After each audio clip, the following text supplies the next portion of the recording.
నీ కుమారుడిని దీవించండి, పరిచయని దీవించండి, సంఘాన్ని దీవించండి.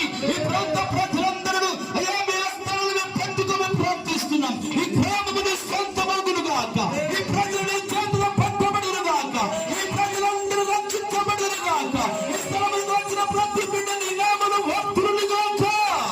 పరిశుద్ధాత్మని కొందనాలు చెల్లిస్తున్నామయ్యా. ఇదిగో ప్రభు మరొక సంవత్సరం నీ కుమారునికి బహుమానం అందిస్తూ ఈ స్థాపన ముందుకు పరిగెత్తడానికి తగిన జ్ఞానము, తగిన సమృద్ధి, తగిన ఆశీర్వాదమును కుమారునికి ఇచ్చి ఈ పరిచయంలో అధికముగా మీరు వాడుకొని నడిపించమని ప్రార్థిస్తున్నాం. పరిశుద్ధాత్మ దేవాన్ని కొందనాలయ్యా. ఈ ఆస్తుని పరిచయను దినదినము అయ్యా నీ కృపలో వర్ధిల్లునట్లుగా, ఆశీర్వదించమన్నట్లుగా, దీవించమన్నట్లుగా నీ కృప చూపి సహాయం చేయమని ప్రార్థిస్తున్నాం. దేవా నీకు స్తోత్రాలు చెల్లిస్తున్నాం. ఈ స్థలం